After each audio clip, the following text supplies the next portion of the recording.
अस्सलाम वालेकुम पार्टिसिपेंट्स। आज हमारे साथ अखलाक अहमद साहब हैं, हमारे स्पीकर आज के। अखलाक अहमद साहब ने IBA कराची से MBA किया था और इन्होंने IUBM से बिजनेस मैनेजमेंट के अंदर MPhil किया है और इनका तकरीबन 30 ईयर्स से ज़्यादा का एक्सपीरियंस है कॉर्पोरेट सेक्टर का, सीनियर मैनेजमेंट पोजीशंस में, मल्टीनेशनल और लोकल कंपनीज़ का। फिलिप्स में काम किया इन्होंने, दादा भाई सीमेंट में काम किया इन्होंने और डिफरेंट इंडस्ट्रीज़ में काम किया इन्होंने।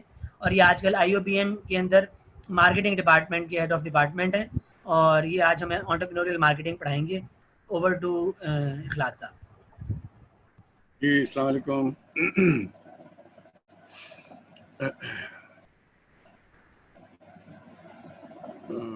अच्छा, मैं पहले आपको आज के जो 1 घंटे का सेशन है उसका एक एजेंडा आपको बताता हूँ मैं, और इसमें कोशिश करेंगे कि जी जो हमारी लर्निंग हो वो सिर्फ बुकिश या थ्योरेटिकल लर्निंग सिर्फ ना हो। तो थ्योरेटिकल कॉन्सेप्ट्स, थ्योरी जो होती है वो बड़ी अहम चीज़ होती है, वैसे इम्पॉर्टेंट चीज़ होती है। थ्योरी जो होती है वो प्रैक्टिस की एंड एक्सपीरियंशियल लर्निंग की फाउंडेशन बिल्ड करती है। तो इसलिए ज़रूरी होता है कि जी पार्ट ए में we are going to look into little bit of the theory और कंसेप्चुअल फ्रेमवर्क, एक फ्रेमवर्क मार्केटिंग की क्या होती है जिसको एक एंटरप्रेन्योर जो है वो के अपने बिजनेस में कैसे अप्लाई कर सकता है।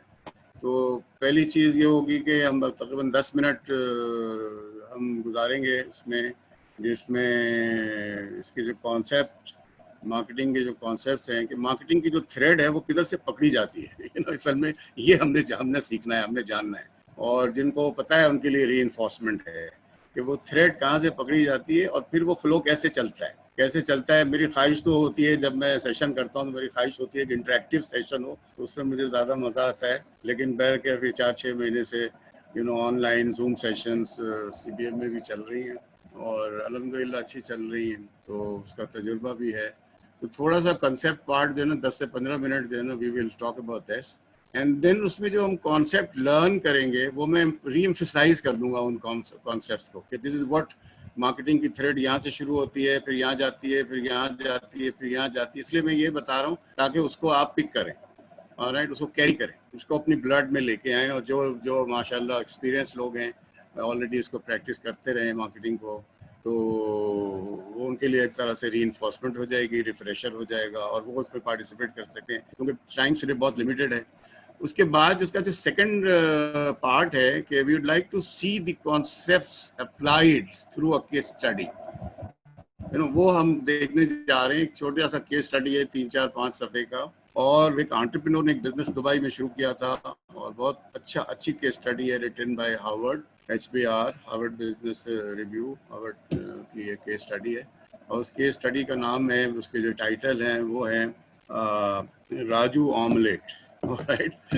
तो ऑमलेट का जो बिजनेस है वो कई $1 मिलियन और AED में कन्वर्ट हुआ, सिर्फ ऑमलेट की फरोख्त होती है। तो वो जो एंटरप्रेन्योर हैं राजू या राजेश साहब, तो वो हम उनके कॉन्सेप्ट्स को हम देखेंगे कि जनाब ये जो कॉन्सेप्ट्स हमने पढ़ा आज सीखा, जो कि कॉटलर के कॉन्सेप्ट्स हैं या फिलोसफिकल मार्केटिंग के कॉन्सेप्ट्स हैं, अमेरिकन मार्केटिंग एसोसिएशन की जो डेफिनेशंस हैं, ठीक है, जो हमने सीखा है और जो थ्रेड है जहाँ से, तो उसको राजू ऑमलेट में मार्केटिंग की वो जो थ्रेड्स हैं उसको अप्लाई कैसे किया गया, उसको पिक कैसे किया गया, उसको कन्वर्ट कैसे किया गया। और this is not in the perspective of a big organization, like not in the perspective of a multinational company.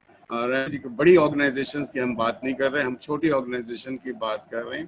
We are talking of the small organization. Entrepreneurial marketing की हम बात करेंगे। एक छोटी कंपनी जहाँ पे रिसोर्सेज की कमी होती है, they can't spend lot of money on ATL and when on BTL, ठीक है जी, बहुत पैसा above the line and below the line जो एडवर्टाइजिंग होती है उसको वो पैसा नहीं खर्च कर सकते। तो अब जब मार्केटिंग की जो डेफिनेशन है या मार्केटिंग का जो कॉन्सेप्ट है, उमूमन ये होता है कि जब अगर आप किसी से पूछें मार्केटिंग क्या होती है, तो उनके जहन में एक सवाल, बच्चे हम स्टूडेंट से भी पूछते हैं क्लासरूम में कि मार्केटिंग क्या होती है, तो क्लासरूम में भी बच्चे या स्टूडेंट अपना हाथ उठाकर यही कहते हैं कि marketing is actually the communication, कि जी अगर किसी को कम्युनिकेट करना हो, एडवर्टाइजिंग से रिलेट करते हैं मार्केटिंग को। ये बहुत ही कॉमन अंडरस्टैंडिंग है अबाउट मार्केटिंग।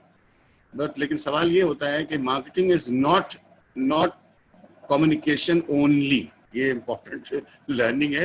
हार्वर्ड बिजनेस के एक आर्टिकल में एक प्रोफेसर साहब, इंडियन प्रोफेसर हैं, ठीक है, उन्होंने अपनी आर्टिकल का आगाज़ यहीं से किया कि there is a misunderstanding about marketing, कि जी मार्केटिंग के बारे में समझा जाता है कि ये कम्युनिकेशन है, एडवर्टाइजिंग है और लोगों से बातचीत का जरिया है, या अल्फाज दीगर you know making people or convincing the people to get consumer to buy the product, or very good product. So this is just one part of marketing. अच्छा, मार्केटिंग को जिस तरह से और सब्जेक्ट्स होते हैं उसी तरह से मार्केटिंग को आप दो एंगल से देख सकते हैं, लेकिन ये मैं एस्टैब्लिश करना चाहता हूँ विद इन 10 मिनट्स, और उसमें कुछ स्लाइड इस्तेमाल भी करूंगा, कुछ स्लाइड स्किप भी करूंगा मैं, ठीक है। और जनाब मार्केटिंग तो दो जो सब्जेक्ट होता है उसको दो एंगल से देखना जरूरी होता है। एक स्ट्रेटेजिक एंगल होता है और the second is the operational angle. Operational angle ये होता है कि उसको एग्जीक्यूट कैसे करते हैं, the execution part of a subject, like अगर आप मैन्युफैक्चरिंग है या परचेजिंग है या इस तरह के जो सब्जेक्ट्स हैं या मैनेजमेंट साइंस इटसेल्फ है, तो उसके अंदर ज़रूरी होता है कि जनाब वो ऑपरेशनल पार्ट उसका क्या है। तो ऑपरेशनल पार्ट यही होता है कि वो काम एग्जीक्यूट कैसे होता है। दी स्ट्रेटेजिक पार्ट वो होती है जो कि उसकी जो फाउंडेशन या फ्यूचर डायरेक्शन उससे जो निकलती है, वो उसको आप स्ट्रेटेजिक पार्ट कहते हैं। यू नो स्ट्रेटेजिक पार्ट, जिस पे स्ट्रेटेजिक पार्ट अगर गलत हो जाएगी तो आप समझ लें कि जी दरवाज़ा आपने किधर खोलना है, तो वो आम अल्फाज में कि दरवाज़ा अगर आपको नहीं पता है कि where to open the gate, और राइट, तो अगर आपको ये नहीं पता तो आपको मुश्किल हो जाएगी, वो गेट खुलेगा नहीं। शायद हो सकता है आप ज़्यादा जोर लगाएंगे तो दरवाज़ा जो है ना वो टूट जाएगा। छोटी मोटी मिसालों से ये बात में समझाने की आपको कोशिश करें। तो मार्केटिंग, अगर ये सवाल उठाया ऊपर किया जाए कि मार्केटिंग की फाउंडेशन क्या है, वैसे तो आप मार्केटिंग की जो फंक्शनल डेफिनेशन है वो यहाँ लिखी हुई है, you can read it, and I will just read it for you. Marketing is the management process for identifying, anticipating and satisfying customer requirements profitably. तो इससे अगर ये बात भी साबित होती है कि मार्केटिंग की जो सिरा है, जो उसकी जो उसकी जो थ्रेड है, वो एक्चुअली प्रोडक्ट नहीं है। पहले मैं कह रहा हूँ कि व्हाट, ये क्या नहीं है, वो प्रोडक्ट नहीं है, वो एक्चुअली कस्टमर है, कस्टमर की नीड है, कस्टमर की नीड है। कस्टमर को क्या चीज़ की ज़रूरत है, आज किस चीज़ की ज़रूरत है, कल किस चीज़ की ज़रूरत है, परसों किस चीज़ की ज़रूरत होगी कस्टमर को, राइट। वो थ्रेड पिक करना बहुत ज़रूरी है कि कस्टमर की नीड क्या है, यू नो। तो ये एक इम्पॉर्टेंट एलिमेंट है मार्केटिंग की। तो मार्केटिंग बहुत सारे गुरुज के, बहुत सारे प्रैक्टिशनर्स के जहन में होता है कि marketing actually begins with a product. No, marketing does not begin with a product. Marketing actually begins with a kind of, you know, the customer, all right. You have to connect with your customer. जब तक आप customer को and then you have to choose the right customer, कि किस तरह के customer को आप से अलाइन करेंगे, ये एक इम्पॉर्टेंट एलिमेंट है। How you are going to align it, right. It has to begin with the customer, ठीक है। तो marketing is the process of planning, executing the conception, promotion and distribution of ideas, goods, services to create that satisfy individual and organization objective. And both objective दोनों के satisfy होने चाहिए, customer के भी और दूसरी तरफ कंपनी के ऑब्जेक्टिव्स भी सेटिस्फाई होने चाहिए। एक तो ये एलिमेंट है कि जो कि फंक्शनल डेफिनेशन, और फंक्शनल डेफिनेशन फर्दर एक्सपैंड भी होती है, ठीक है। लेकिन अब इसके अंदर दूसरा एलिमेंट ये है कि marketing is the functional process, but simultaneously it is increasingly being conceptualized as an organizational philosophy, you know, of doing business, you know, of doing business. It is a philosophy, organizational philosophy on an approach to doing business. All right, this is increasingly being conceptualized. और इसमें दो important element हैं, क्योंकि एक important element ये है कि अगर हम कहते हैं कि मार्केटिंग लोगों की नीड को आइडेंटिफाई करती है, तो ओके, अगर एक फील्ड में 4 कंपनियां हैं और चारों की चारों कंपनियां जो मार्केटिंग कर रही हैं, तो वो सब के सब नीड को आइडेंटिफाई कर रही हूँ, ऑल ऑफ देम। अब सवाल ये पैदा होता है कि which one is going to be successful, which one is going to be more successful, which one is going to be less successful, तो यहाँ पे एक सवाल ये आ जाता है कि तो फिर मार्केटिंग में एक नेक्स्ट एलिमेंट ऐड होता है जो कि स्ट्रेटेजिक एलिमेंट है, and that strategic element is the benchmark. The benchmark, and the most obvious benchmark is the competition itself. Marketing अगर आप बाजार में आप इंसाइट लेते हैं जी, तो कंज्यूमर को कंपटीशन क्या चीज दे रहा है, that's a benchmark. You have to see this, you have to study this. और उस बेंचमार्क से अगर आप बेहतर काम नहीं कर रहे हैं, आप अगर उस बेंचमार्क को कंपटीशन जो आपने बेंचमार्क क्रिएट किया, आपने कोई प्रोडक्ट से बेंचमार्क क्रिएट किया, आपने सर्विस से बेंचमार्क क्रिएट किया, आपने एक बिजनेस मॉडल से बेंचमार्क क्रिएट किया, लेकिन कंपटीशन ने उस बेंचमार्क को तब्दील कर दिया और फिर आपने उसको रिस्पॉन्ड करने में बहुत ज़्यादा टाइम लगा दिया. तो दो you are in the business of let's say addressing the requirement of the customer, और but you have not responded on time, so you will come into trouble. आप मुश्किल में आ जाएंगे. This is one element. तो अगर आप इसमें एक देखें कि एक अगली डेफिनेशन जो है, to look marketing is to look at customer needs from the competitions eyes. इसमें दो एलिमेंट आ गया कि आप नीड तो देखते हैं कस्टमर की, लेकिन आप कंपटीशन की आईज में से देखते हैं, यानी कस्टमर के कंपटीशन की आंखों से देखते हैं कि वो जो बेंचमार्क कंपटीशन ने क्रिएट कर दिया है, वो उस बेंचमार्क को सामने रखना बहुत इम्पोर्टेंट है जी. तो ये मार्केटिंग की एक वन लाइनर डेफिनेशन अगर हमको याद रखनी है, और practical definition how the marketing will take place. This is looking into the customer need from the competition's eyes. So benchmark will become the competition. The another important angle which I like to quickly, grasp and present to you, ladies and gentlemen, that ये जो competition's eyes हैं, इसको एक फलसफे में तब्दील कर दिया जाता है, और वो फलसफा है, उसको कहते हैं competitive advantage. The important element जो मैंने आपसे ये बात कही कि जी सस्टेनेबल कॉम्पिटिटिव एडवांटेज, ये एक इम्पॉर्टेंट एलिमेंट है जो मार्केटियर की नज़र उस पर होनी चाहिए. चाहे वो छोटी कंपनी है या बड़ी कंपनी है, उससे कोई फ़र्क नहीं पड़ता. अगर आपने स्मॉल स्टार्ट भी लिया हुआ है तो आपको ज़रूर इस बात की बहुत इम्पॉर्टेंट है कि जनाब what is the uniqueness of your business model. You have to actually find out and build this into your value chain. Value chain जो होती है वो एक्टिविटी सिस्टम को कहते हैं. जो ऑर्गेनाइजेशन की जो एक्टिविटीज़ होती हैं उसको वैल्यू चेन कहते हैं. ठीक है, तो वो जो वैल्यू चेन होती है ऑर्गेनाइजेशन की, उसमें वो बिल्ट इन होना चाहिए. उसकी मिसाल आप इस तरह से समझें कि अगर मैकडोनल्ड की जो मैकडोनल्ड अगर बर्गर बनाता है, तो वो बर्गर की जो वो सिर्फ बर्गर नहीं है, that is build up as a matter of fact from the raw material, from the processing, from the services, there is built in everywhere. तो इसी तरह से सारे बिजनेसेस, चाहे वो आप कुछ भी कारोबार कर रहे हो, तो उसमें वो बिल्ट इन होना बहुत इंपॉर्टेंट है. वो वैल्यू चेन में बिल्ट, और वैल्यू चेन को ब्रेक करने की इजाज़त किसी को नहीं देती है. जब कंपनी का जो बहुत ही स्ट्रॉन्ग वैल्यू चेन में वो कॉम्पिटिटिव एडवांटेज बिल्ट इन हो जाती है, तो वो ब्रांड की वैल्यू प्रोपोजिशन कहलाती है वो. और उस वैल्यू प्रोपोजिशन को तोड़ने की इजाज़त कंपनी में कभी किसी को नहीं दी जाती है. ये इंपॉर्टेंट होता है, और फिर उसको बाद में एसओपी में भी कन्वर्ट कर दिया जाता है, स्टैंडर्ड ऑपरेटिंग प्रोसीजर में कन्वर्ट कर दिया जाता है, और फिर उस स्टैंडर्ड ऑपरेटिंग प्रोसीजर को ब्रेक करने की किसी को इजाज़त नहीं होती. ठीक है, तो ये कुछ कॉन्सेप्ट्स हैं जो मैंने आपको बताया कि सस्टेनेबल कॉम्पिटिटिव एडवांटेज. अब आप इसके दूसरे तो मार्केटिंग का, ताकि ये वाला पार्ट में से कंप्लीट कर लूं, ये ऑपरेशनल डेफिनेशंस हैं इनकी मार्केटिंग की. ये एक्सपर्ट्स की डेफिनेशन है.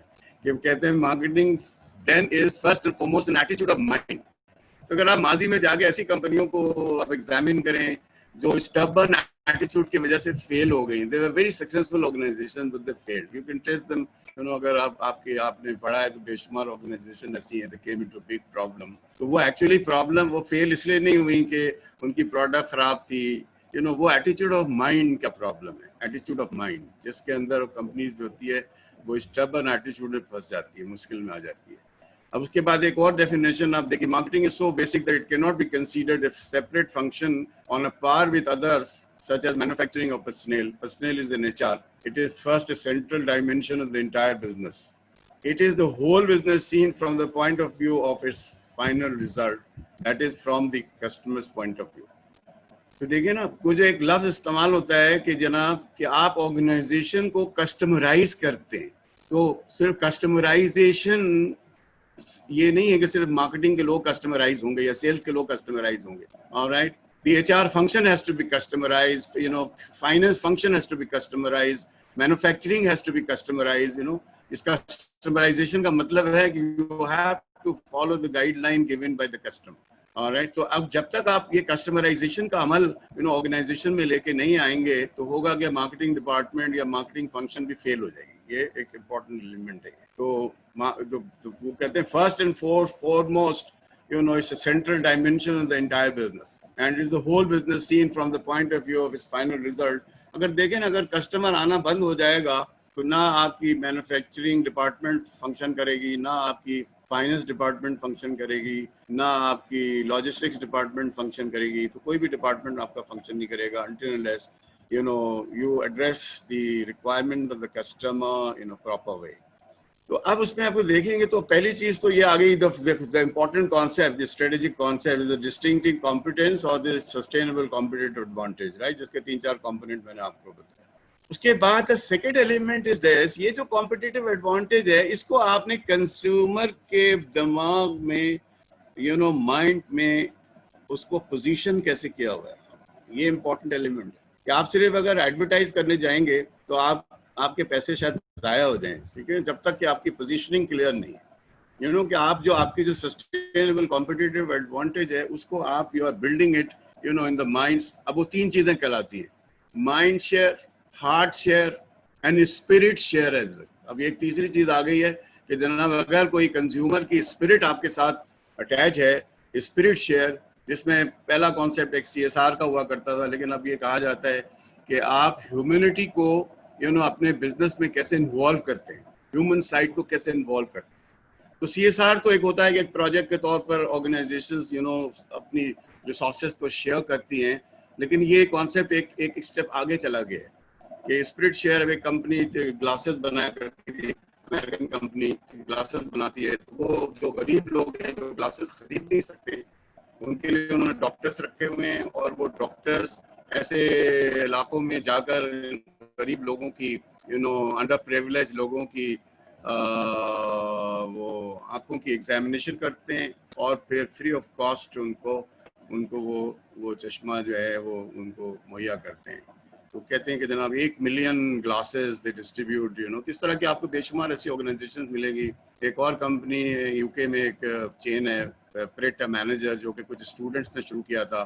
तो वो जो अगले दिन की जो जो जो जो वो सैंडविचेस की शॉप है, रेस्टोरेंट है, और उनकी जो कॉम्पिटिटिव एडवांटेज है कि उनका जो जो जो जो टाइम जो वर्किंग टाइम है एक कस्टमर के इन होने की और वापस जाने की, that's less than 1 minute something, जिसको आप टाइम ऑफ सर्विंग जो है। तो लेकिन वो जो शाम को जितने सैंडविचेस बच जाते हैं वो सारे ऑर्फनेज में भेज देते हैं, they do not carry it forward you know in the next morning. तो वो कहा यह जाता है कि जनाब ये जो स्पिरिट शेयर है, अगर company organisations also taking the humanity into consideration in their normal business, not only they are making money out of it, but they are also taking humanity into consideration in a unique way, you know, they would like to do it। all right, तो organisation की जो loyalty होती है customer की वो कई गुना बढ़ जाती है। तो ये एक फलसफा इसमें ये भी आ गया है कि जनाब हार्ट शेयर, माइंड शेयर, पहले mind share, then heart share and then spirit share. So this has to, the thread of the marketing has to begin, ladies and gentlemen, you know, from the customer, and what distinctive competence you have created, what uniqueness you have created in your business model to deliver to the customer. This is, it begins from here. And next is that how you are going to position your competitive advantage in the heart, in the mind, and in the spirit of the consumer. All right. Then follows the, you know, the operational part of it. Operational part में जो अगर आपने थोड़ी बहुत marketing की आपको यकीनन तौर पर सूझबूझ डेफिनेटली होगी। फिर वो 4 P's आ जाती है मार्केटिंग की मशहूर 4 P's of marketing. 4 P's of marketing जो है ना वो पहले नहीं आती, पहले आएगी तो अगर उसको जो उसकी जो फाउंडेशन है अगर आपने उसको मिस कर दिया तो 4 P's of marketing you know अगर विदाउट एनी पोजिशनिंग है तो it's very difficult that it will work without any competitive advantage है, तो you will be a kind of me too player, हम भी पड़े हैं राहों में इस तरह आपका ये सिलसिला होगा, ठीक है जी। तो वो फिर वर्क करती नहीं है, ठीक है। अच्छा, तो इस तरह से ये एक है। तो इसमें one is the customer, then second is the sustainable competitive advantage or distinct competence, and then you have to come up with positioning. Positioning is not with the product, but it is in the minds of the consumer. So minds and heart and spirit, ये तीनों चीजें इसके अंदर आ जाती हैं। And then finally, ladies and gentlemen, what comes is the 4 P's of marketing, जिसमें product, price, promotion, ये सारी चीजें इसके अंदर शामिल हो जाती हैं। अच्छा जी, marketing is critical because it establishes the customer market, differentiate product or services to the customer, gains customer acceptance, trust and loyalty, and incites the trial and uses. ये एक important, अगर आप एक एंटरप्रेन्योर हैं और आप छोटे से कैपिटल से एक बिजनेस शुरू कर रहे हैं, तो entrepreneur they face very unique marketing challenges because they don't have huge amount of resources to spend on marketing. Time constraint भी होती है, मार्केट की इंफॉर्मेशन, ये this is another element, the information from the market is very very important, तो वो छोटी company में ये भी प्रॉब्लम होती है, they can't go for big marketing research, market research पे वो नहीं जा सकते, ऑलराइट। लेकिन ये इंपॉर्टेंट है, जैसे अगर आप जापानीज वे ऑफ वर्किंग को देखेंगे, senior managers are going into the field, they spend the whole day into the market and listen to the customer, they watch what the customers are saying about their business, about their product, about their business model, right? एक साहब senior vice president थे एक Japanese company के, ज़माने में उस company के साथ एसोसिएटेड था, तो मैंने उनसे कहा कि जनाब क्या प्रोग्राम है आपका, तो उन्होंने कहा okay, no problem, we have just a single agenda and that agenda is to go to the market and spend the whole day into the market. तो वो जनाब अली मेरे साथ और मेरे और सीनियर मैनेजर्स थे उनके साथ, and he was the senior vice president of the company, and we went to the market, and then he spent the entire day into the market, and in the evening he was the most intelligent person, knowledgeable person about the dynamics of the market in Pakistan, so he was ready to have a discussion. So this is very important, ladies and gentlemen, कि जो छोटा काम होता है, छोटे कारोबार जो होते हैं जिसमें रिसोर्सेज की कमी होती है, तो उसमें even the managing director, the chairman of the company must meet the customer, must meet the consumer, all right, must go to the market and observe, this is a very important element. अच्छा, ये तो इसमें मसला ये होता है कि the financial and managerial resources आपकी कम होती हैं, and maybe the managing director, the CEO of the company also acts as the CMO of the company, chief marketing officer of the company, ठीक है। तो इसलिए उसको ज़रूरत होती है कि जनाब वो ड्राइविंग सीट पर हो, तो उसके लिए ज़रूरी है कि वो मार्केट की इंफॉर्मेशन भी खुद से जमा करे, फील्ड में जाए, बाजार में जाए, कस्टमर से मुलाकातें करे और कस्टमर के पेन पॉइंट को स्टडी करे। That's important. The another important factor is this muddling decision making with personal biases and beliefs. ये भी होता है कि जो ओनर होते हैं उनके अपने पर्सनल बाइसेस होते हैं, तो वो डिसीजन लेते हुए उससे मिक्सअप कर देते हैं अपने बिलीफ सिस्टम से एंड पर्सनल बाइसेस से, तो इसलिए फिर वो फैसले कुछ गलत हो जाते हैं। Establishes poor relations with multiple audience, so ये भी बड़ा इंपॉर्टेंट एलिमेंट है कि जनाब आपके जो कस्टमर है उनसे जो आपकी रिलेशनशिप है वो बहुत स्ट्रॉन्ग रिलेशनशिप आप बिल्ड करें। इस प्रेजेंटेशन को मैं यहाँ पर अब रोकता हूँ और I bring in the case study, right, and then see the जो कॉन्सेप्ट मैंने बताए वो इस केस स्टडी में कैसे ट्रेस हो रहे हैं, ठीक है। इसको अब हम यहाँ से चलते हैं, क्योंकि मैंने आपको एक थ्योरेटिकल पार्ट, कंसेप्चुअल पार्ट पहले बता दिया, अब ये तो एक केस स्टडी है विच हैज ऑलरेडी हैपेंड। अगर आपने ये केस स्टडी पढ़ी है तो आपको पहले से पता होगा। अब हम इसमें देखते हैं कि वो सस्टेनेबल कॉम्पिटिटिव एडवांटेज इसमें कैसे क्रिएट हुई, और फिर जनाब वो कम्युनिकेशन जो लिमिटेड बजट के साथ जो कम्युनिकेशन है, कम्युनिकेशन विद द कस्टमर है, वो कैसे क्रिएट हुई, वो जो मार्केट में कस्टमर की आइडेंटिफिकेशन कैसे की गई और उस सेगमेंट को पिक किया गया जिसके लिए ये राजू ऑमलेट अपनी लोकेशन डिसाइड कर रहा है, तो वो किन फैक्टर्स की बुनियाद पर अपनी लोकेशन को उसने डिसाइड किया। ऑलराइट, जो एम्प्लॉइज जो उन्होंने 8, 10, 12 हायर किए, उन एम्प्लॉइज की ट्रेनिंग कैसे की ताकि वो कस्टमर फोकस्ड होकर वो काम करें। हाँ, तो ये सारी चीजें, और फिर वो कम्युनिकेशन कैसे की उन्होंने। एक छोटी सी कंपनी ने जिनका टर्नओवर, जो small company, you can always realize के ऑमलेट बेच रहे हैं और ऑमलेट की स्पेलिंग गलत है, ठीक है, ये भी आप ऑब्जर्व कीजिएगा कि स्पेलिंग जो है वो गलत है, और ये कैसे आई है वो थोड़ा सा उसका बैकग्राउंड देखें। तो राजू उसके अपने बेटे के साथ दे वेर इन इंडिया, और बेटे का नाम नकुल है। मैं कहानी आपको बताता जाता हूँ और फिर उसको रिलेट करता जाता हूँ, क्योंकि 1 घंटे में इससे ज़्यादा आधा घंटा तो गुजर गया है और 34-35 मिनट, तो मैं क्विकली वो लर्निंग आपको देता हूँ। फिर ये you can get this case study and you can read it yourself as well, all right, and then relate it the concept of marketing which I just described to you. तो ये कि हिंदुस्तान गए हुए थे, और हिंदुस्तान में इनको एक टांगे वाले के उस पर बैठे, तो फिर छोटी सी जगह कोई इंडिया में थी, तो गांव में वहाँ पर गए हुए थे ये, तो उस पर फिर एक जो टांगे वाला था, रिक्शे वाला जो था, इन्होंने कहा कि हमें भूख लग रही है तो हमें नाश्ता करना है।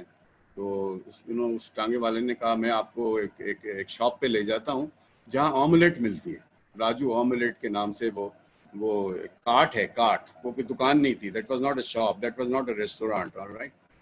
तो वहाँ आपको ले चलते हैं and you will enjoy the breakfast, तो आपको बहुत मजा आएगा। तो उनके बेटे ने, राजू ने कहा नहीं मुझे आमलेट पसंद नहीं है, अंडा मुझे पसंद नहीं है। कहने कोई बात नहीं, आप मेरे कहने से आप वहाँ चलें और चल के इसको टेस्ट करें, देखें। खैर कर ये चले गए, तो उनको जो उसको टेस्ट थी, बड़ी यूनिक टेस्ट लगी उनको। अच्छा, तो वो वापस आए, और वापस आने के बाद उन्होंने कहा कि जनाब कि हम एक आमलेट की आमलेट का एक रेस्टोरेंट खोलते हैं दुबई में। और they came back and they started a venture of Raju omelette, और उनको मिस स्पेल भी किया उन्होंने, और उनसे इजाज़त ले ली कि जो हमारी जो शॉप होगी या रेस्टोरेंट होगा, इसमें ऑमलेट की स्पेशलाइजेशन होगी और उसका नाम भी राजू ऑमलेट होगा, ठीक है। तो ये इस तरह से उन्होंने ये काम शुरू किया, और 2 साल के अरसे में कोई 2.04 मिलियन AED का बिजनेस वो करने में कामयाब हो। अच्छा, अब आप यहाँ से चलते हैं, अब ये देखिए, हाँ जी, अब आप देखिए कि जी दी आइडिया में अब ये देखें कि उन्होंने वो जो शॉप खोली in residential area in the older part of the Dubai, जिसमें उसकी जो आउटलुक था, उसकी जो शक्ल थी, राइट, वो बिल्कुल ऐसा ही रखा जैसे कि किसी देहात में या किसी विलेज के अंदर जिस तरह के रेस्टोरेंट की शक्ल होती है। तो बहुत ही कोई पॉम्पस किस्म का, बहुत ज़्यादा उसकी शक्ल जो है ना बड़ी खूबसूरत सी नहीं रखी, क्योंकि उसकी जो पोजीशनिंग करनी थी उनको, वो उसी तरीके से करनी थी। तो उसके बाद ये road side hand cart eatery का जो है ना एक उसमें एक लुक देना था, and that they give, alright. अब आप आइए कि मैंने आपको एक कॉन्सेप्ट बताया कि आपकी एक सस्टेनेबल कॉम्पिटिटिव एडवांटेज या एक यूएसपी होती है। यूएसपी एक पुराना लफ्ज़ है, लेकिन अब ये इसको सस्टेनेबल SCA कहते हैं। तो आप देखें कि ये जो शॉप है जो राजू ऑमलेट की, उसमें ये एक फलसफा लिखा हुआ है, the eggs laid yesterday made today model. तो जो वो बिजनेस मॉडल जो था उनका, तो उन्होंने रिसर्च किया कि ये जो एग होते हैं, तो एग की जो फ्रेशनेस होती है, वो अगर उसी दिन का एग होगा तो उसमें जो आप ऑमलेट बनाएंगे तो उसकी फ्रेशनेस जो होगी वो उसी तरह से होगी जैसे अगर आप 2-3 दिन पुराना सब्जी इस्तेमाल करें तो उसकी फ्रेशनेस खत्म हो जाती है। तो ये उन्होंने रिसर्च किया, उनके बेटे ने और राजीव ने मिलकर ये रिसर्च किया, and they came out with slogan, right, जो अपनी पोजीशनिंग में उन्होंने इस्तेमाल की, eggs laid yesterday made today, यानी कि सिर्फ एक दिन पुराना अंडा उन्होंने जो ऑमलेट बनाया, राइट, वो कोई पुराने अंडे से ऑमलेट बनाकर नहीं बेच रहे हैं। तो ये उनकी वैल्यू चेन या परचेजिंग फैक्टर के अंदर ये इम्पोर्टेंट एलिमेंट जो है ना, वो अभी भी ये ऑर्गेनाइजेशन अभी रन कर रही है, और right, in Dubai, and very successfully they are growing. तो दिस वाज दी वरना तो आप ये कहें कि जैसे एक अंडा है, अंडे का ऑमलेट है, तो अंडे के ऑमलेट में अगर आपने एक यूएसपी क्रिएट करनी है तो it's very difficult to create USP in egg or in an omelette, all right? So they researched, because they were educated people, they were educated businessmen, all right? So they researched and they came to the conclusion कि जो egg है, इसे laid yesterday made today model को उन्होंने adopt किया, और फिर ऐसी ही एक पोल्ट्री उन्होंने ढूंढ के निकाली जिसके जो लोकल पोल्ट्री इन दुबई जो कि उनको सप्लायर बनाया, they had to pay a little extra to them, all right, but the quality of egg was tremendously good, you know. तो ये यहाँ से तो वैल्यू चेन की जो पहली एलिमेंट है कि आपका जो रॉ मटेरियल है वो कहाँ से और कैसे आप प्रोक्योर करते हैं. सो अब आप देखें कि ये सिर्फ बिजनेस मॉडल में ये एक इम्पॉर्टेंट एलिमेंट ये है, इसकी वैल्यू चेन की पहली स्टेप जो रॉ मटेरियल है और उसके गिर्द राइट उन्होंने एक बिजनेस मॉडल को डेवलप किया. This is where from there they started it. और फिर उसके बाद आप सेकंड पे जाइए कि कुछ पैसे उनको ज्यादा भी देने पड़े. अब लोकेशन पे आइए. लोकेशन पे आइए तो सबसे पहले लोकेशन को डिटरमाइन करने के लिए जरूरी है कि वो मार्केट के जो कस्टमर हैं, the right choice of the customer आप अपनी प्रोडक्ट के लिए ढूंढें.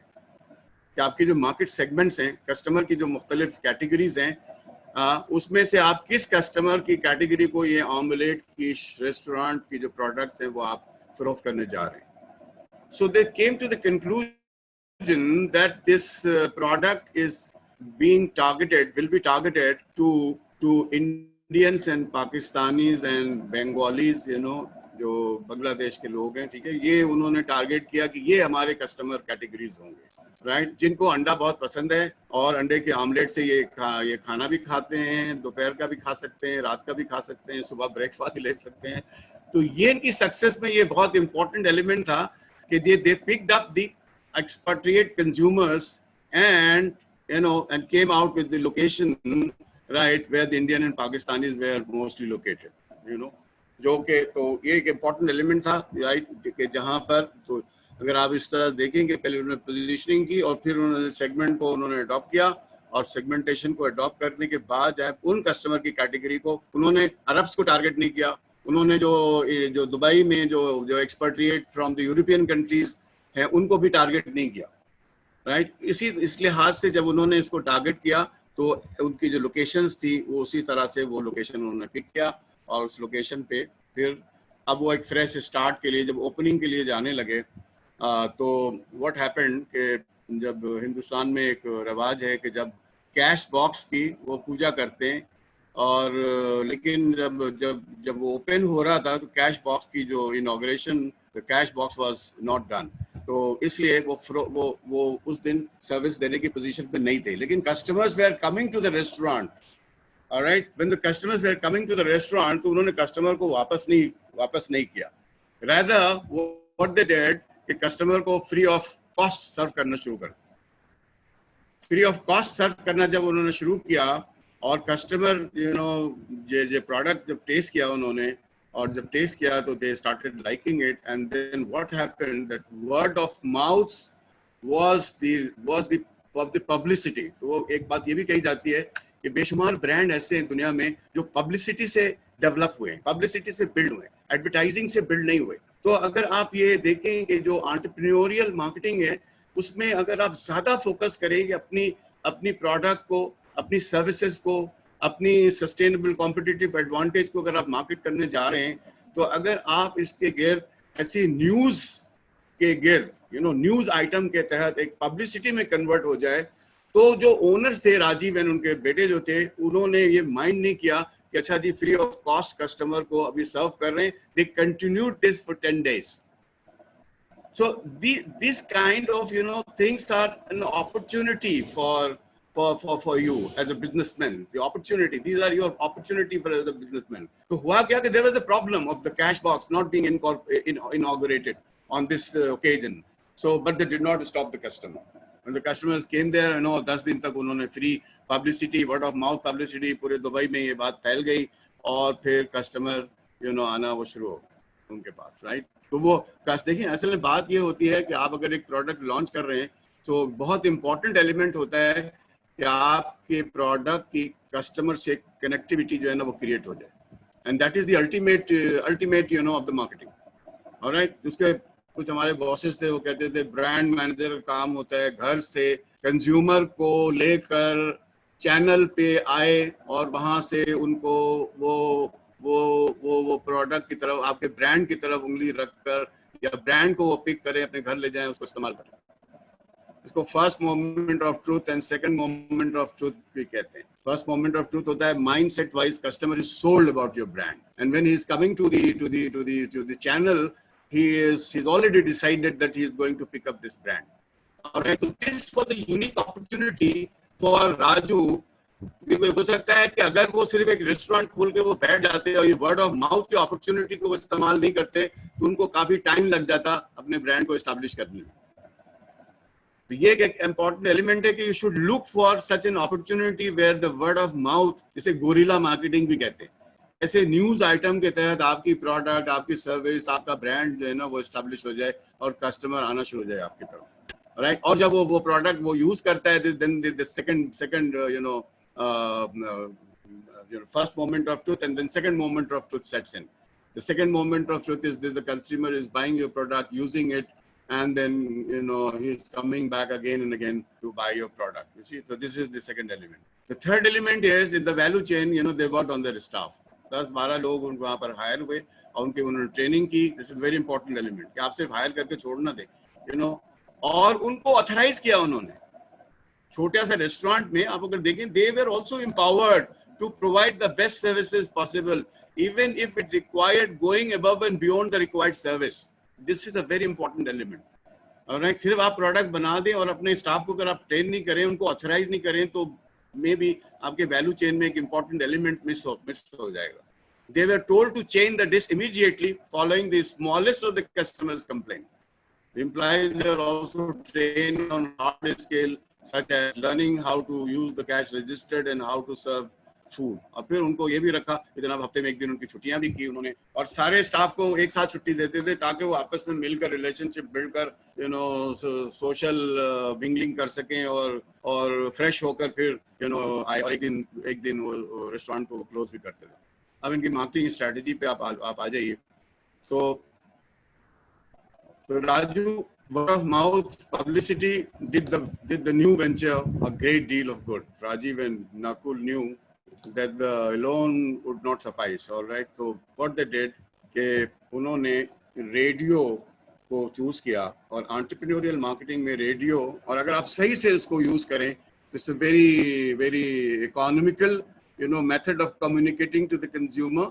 और उन्होंने, अगर आप इसको मैं आपके पास आ जाएगा ये जो केस स्टडी है, so they actually researched on the benefits, health benefits of the eggs. They researched, और रेडियो स्पॉट्स के ऊपर वो हेल्थ बेनिफिट को वो एक 1 लाइनर में 2 लाइनर में वो कस्टमर को इन्फॉर्म करना शुरू किया उन्होंने। and at the end of the message they were saying this was brought to you by Raju Omelette. तो राजू ऑमलेट की जो ब्रांडिंग हो रही थी वो प्रोडक्ट की खूबियां बयान करके नहीं हो रही थी, बल्कि अंडों की जो एग्स की जो हेल्थ बेनिफिट्स थी उसको वो रिसर्च करके उसके बारे में वो इंफॉर्मेशन पास ऑन कर रहे थे। And what they were doing further कि उन्होंने ये स्टडी किया कि रेडियो की जो लिसनर्स हैं वो उसके बारे में उन्होंने रिसर्च किया। This is an important element कि आप सिर्फ ये ना करें कि आपने रेडियो को अगर आपने पिक कर लिया and then you started advertising it, isn't right. लेकिन अगर आपने उसकी जो सही तरीके से जो उस मीडियम की एक्चुअल यूटिलाइजेशन नहीं की तो आपके पैसे ना ज़ाया हो जाएंगे। तो उन्होंने यहाँ पर भी काम किया, और ये काम ये है कि उसको रिसर्च किया कि जनाब रेडियो सुनने वाले जो कि उनका टारगेट कंज्यूमर था, इंडियन एंड पाकिस्तानी एक्सपेट्रिएट्स, वो उनकी हैबिट्स क्या है रेडियो लिसनिंग पे। तो वो it came to the knowledge as a result of research that actually they are when they are going to their offices, तो वो रेडियो उन्होंने ऑन करना है, उनकी खबरें सुननी है, और दफ्तर जाते हुए आधा घंटे की ड्राइव के ऊपर रेडियो सुनना है, तो वो उन्होंने स्पॉट्स जो है ना वहाँ पर वो चलाना शुरू किया। और फिर उसके बाद उन्होंने ख़त्म कर दिया, बीच में कुछ नहीं चलाते थे। उसके बाद जब वो ऑफिस से वापस आते थे तो वो उन्होंने वो spots and messages sponsored by the Raju Omelette. This was another communication which was very less expensive, and it paid them great results. All right, and it was communicated to the right consumer segment. ये भी बहुत important element. Otherwise, there are a lot of messages which you which you air on television or maybe on radio, there's this a waste. तो ये उन्होंने इसको study किया, फिर उन्होंने ये भी स्टडी किया कि what are the channels of radio, which are most, which are heard, which are listened, जिसके प्रोग्राम लोग जो है ना वो ज़्यादा शौक से सुनते हैं, ऑलराइट. और फिर उसके बाद एक तो ये किया, फिर फर्दर कम्युनिकेशन के लिए कस्टमर्स से they also came out with an app बनाया, जिसमें उस ऐप में उसको के menu, how to reach us, photos, reviews, contact us, mailing list and तो ये. और फिर उसके बाद उनको जो लोगों को इंड्यूस किया कि वो इस मोबाइल ऐप को वो डाउनलोड करें, और रेडियो पे जो वो प्रोग्राम रन कर रहे थे उसमें भी ये बार बार वो मैसेज दिया करते थे. This was another communication tool which they used. The another thing is this, that they did not go for home delivery, no home delivery option. उन्होंने ये भी रखा कि this is also a very important strategy which they adopted, and I think that they are doing it, they're still doing it. Home delivery, क्योंकि home delivery इसलिए रखा कि जनाब वो रास्ते में अगर वो प्रोडक्ट की जो उसकी जो वो है एंड फ्रेशनेस जो है ना वो कहीं खराब ना हो जाए, and that creates a negative of the product. All right, so they did not go for home delivery option. So the consumers were basically coming to their shops and eating there. So, and they also kept on studying up. This is another part. Maybe we are not interested, in this part, because they are now talking of a diversification. अब वो ये case study की एक अलग dimension है. The case study is now giving you the details about the market of United Arab Emirates, right, of the restaurant business, and there are different competition information about the competition, the chapati and this and that, etc., etc. And the father and the son now discussing कि Raju Omelette एक level तक आ गया with the one group of customer, one set of positioning, one set of location, one idea of communicating, or one idea and then several dimensions of communicating with the customer, which they can afford to do. All right, now what should they do now? क्या करें? Should they diversify omelette के साथ कुछ और, they should come out with another dish with omelette, or they should remain on omelette, also in the backdrop of various competition offering maybe several dishes that under one umbrella, right? Or what should they do? So this is a question which has been posed to the reader, to the student, all right, and the reader as well, the practitioners as well. They are taking it as a dilemma, and then students and the maybe you can also comment what should the Raju Omelette people they should do. Should they diversify? Should they continue with the same product, same model, only selling omelette, or they should go into diversification with several other, and they should start targeting other group of customers as well. ठीक है, अगर वो other group of customers को वो follow करते हैं, उनको भी सर्विस करने लग जाते हैं, तो what will happen with their positioning, what will happen with their value chain. Alright, so these are important element. तो इसको आप मैग्नीफाई भी कर सकते हैं कि अगर आप मैग्नीफाई करेंगे तो there will be question about McDonald coming into fish burger, all right, or let's say talking about the chicken master coming into something else, all right. तो क्या उनकी positioning distort हो सकती है अगर वो ऐसा कुछ करें, defocus हो सकती है. तो same is true for smaller business as well. That's what I like to emphasize. All right, this is not like the जो big business की branding philosophies होती हैं वो सिर्फ बड़ी organizations पे apply नहीं करती हैं, बल्कि small organization, mid-sized organization like Raju Omelette पे भी apply हो सकती है. So you can also think of such business model, and coming up, let's say, diversification. Diversification is not just diversification, the change of the customer, change of the positioning, change of the component of the value chain. तो इस तरह से इस angle से देखें तो this is actually the marketing की जो integrated philosophies हैं, steps हैं, framework है, वो यहाँ तक जाती है. ये सिर्फ यहाँ तक नहीं होती है कि you just communicate with the customer. No, it's not true. So marketing, I just like to summarize it once again in 3 minutes, ladies and gentlemen. That it has to begin with the study of the market. study of the customer's pain point, and that can give you an opportunity. जो opportunity आती है कि आप एक customer की जो liking and disliking को अगर आप study करें, तो you can find out an opportunity. So if you want to do a business, ladies and gentlemen, keep an eye on the opportunities, and there are a lot of opportunities, you know, around you. चाहे आप जहाँ पर भी रह रहे हैं, आप बलूचिस्तान में रह रहे हैं, कराची में रह रहे हैं, पंजाब में रह रहे हैं, तो find out an opportunity. You know, उस opportunity को आपने कैप्चर करने के लिए जरूरी है कि आप पहले उस कस्टमर के प्रोफाइल को स्टडी करें. This is another important point. और उसके जो पेन पॉइंट्स हैं उसको हल करने की कोशिश करें by giving him a unique solution which is not being done by someone else, or even if it is being done by someone else, you add something, you know, which will give you a positioning, right, कि जी जिसमें important of uniqueness will be there. और इसके अंदर एक और बात भी होती है जो मैं अक्सर कहता हूँ कि अगर कंपटीशन उसको कॉपी कर ले, then you should come out with, you know, another benchmark. Raise the bar. You have to raise the bar. You have to come out something, you know, further with the competition cannot, you know. Of course, it is going to be copied. All business model is going to be copied, right? But how long you can sustain it? That is the question. How long you can take the first mover advantage? That is the question. You know, that is important. तो आप इसमें बेशुमार organisation अगर आप देखेंगे, जो बड़ी कंपनियां हैं, जो वो भी छोटी से शुरू हुई, लेकिन उन्होंने अपने बिजनेस मॉडल में ऐसा sustainable, you know, competitive advantage build कर लिया है कि maybe it's very difficult to beat them for another 20 years, 30 years, 40 years, right? This is also there, you know. इस तरह की भी ऑर्गेनाइजेशन दुनिया में एग्जिस्ट करती है कि जी, और फिर वो होता है कि they are keeping an eye on the customer, changing requirements and needs, and you know, they change the rules of the game.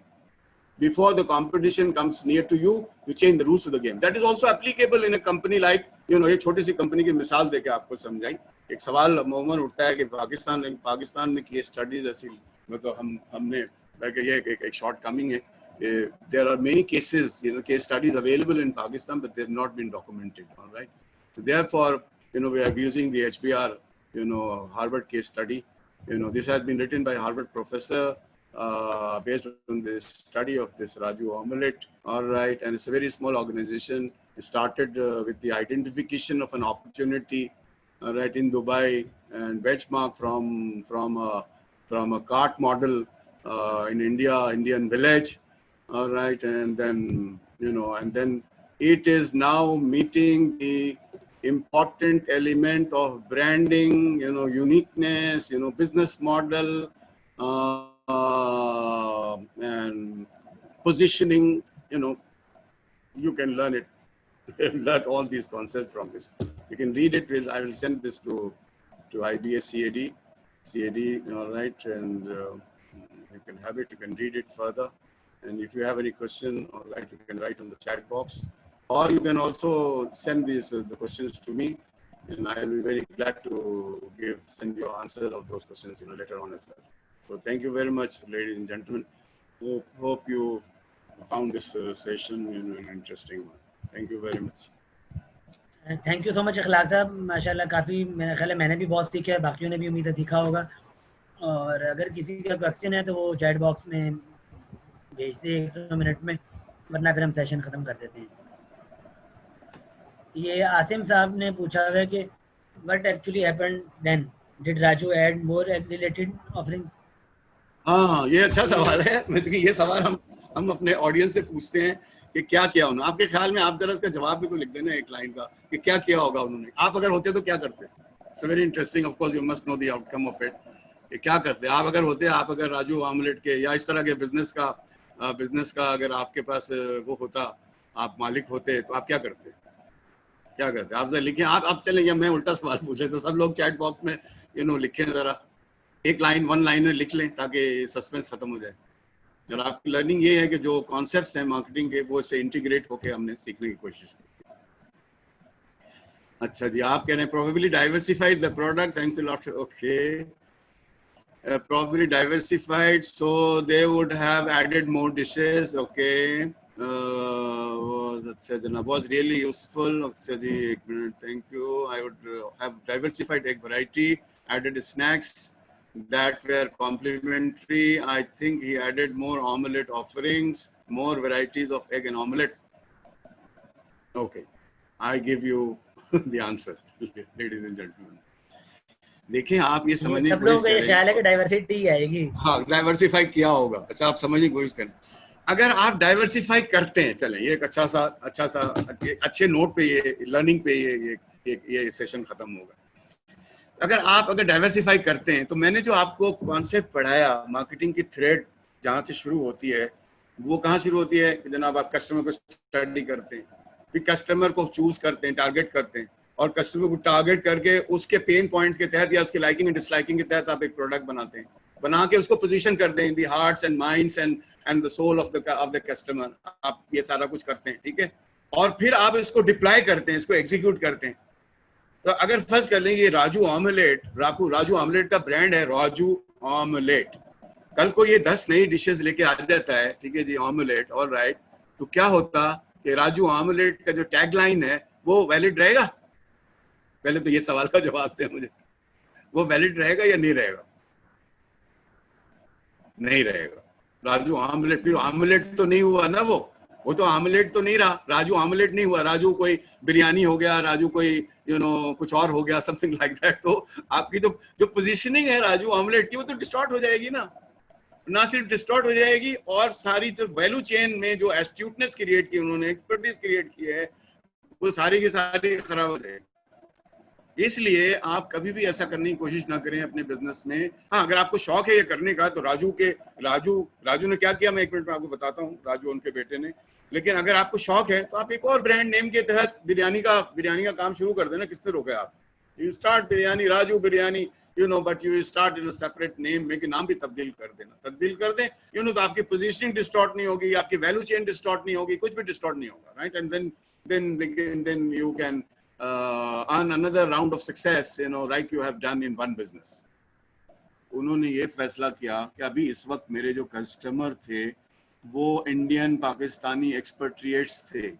उन्होंने रिसर्च की, उन्होंने कहा we are not going to change our business, we are not going to change our brand name, we are not going to change the meaning of a brand to the customer. हम ऐसा कुछ भी नहीं करने जा रहे हैं, ठीक है, इससे तो हमारा सारा बिजनेस डिस्टॉर्ट हो जाएगा।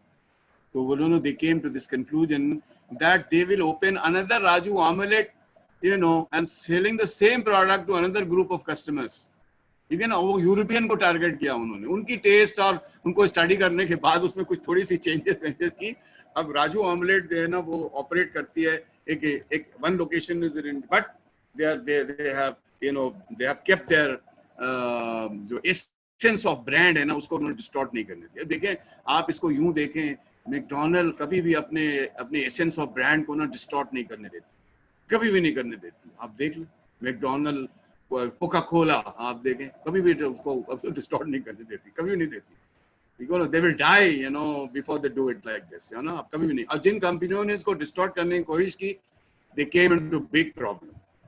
तो ये आपने बहुत सारे लोगों ने सही भी जवाब लिखा, they build on their success of the omelettes.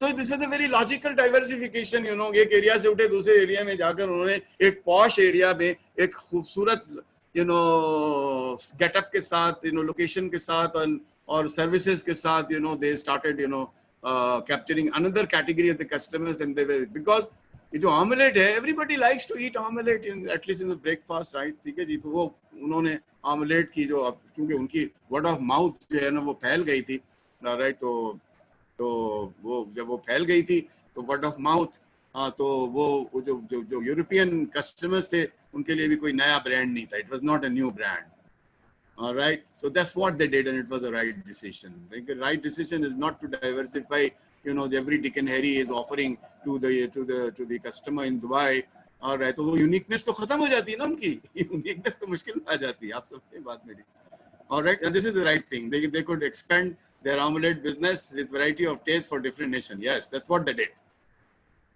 आसरा bag, yes, that's what they did, यही किया उन्होंने, ठीक है ना। उन्होंने एक और लोकेशन पे खोल लिया, फिर तीसरे लोकेशन पे खोल लिया, और फिर वो and they were getting great success. So those people who happen to go to Dubai, you can find out about Raju Omelette, what they're doing latest. But this is the latest 2015 की case study है. So I think not much has changed. So Numan Yusuf, I don't recall you, but आपने पढ़ा होगा मुझसे, sales management में बहुत शौक से पढ़ाता हूँ। और डिस्ट्रीब्यूशन चैनल मैनेजमेंट भी मेरा एरिया है, और value innovation is another area which I love to teach to my student. Alright, so thank you very much. So I think this is all. Thank you so much Akhlaq sahab, thank you so much. और हम You, इनसे if ये you have आपका any case more भी share question, you करते can write directly as well to my email address. All right, so you can share my email to all the participants. If they have any more questions, they can directly write to me as well. I'll be glad to answer more of your questions. All right, so thank you very much. Sure, So sure. the Thank you, relationship sir. should not end with this one hour session, but should continue. All right, thank you very much. Allah Hafiz. Thank you so much, sir. Thank you. Allah Hafiz. Allah Hafiz. Allah Hafiz.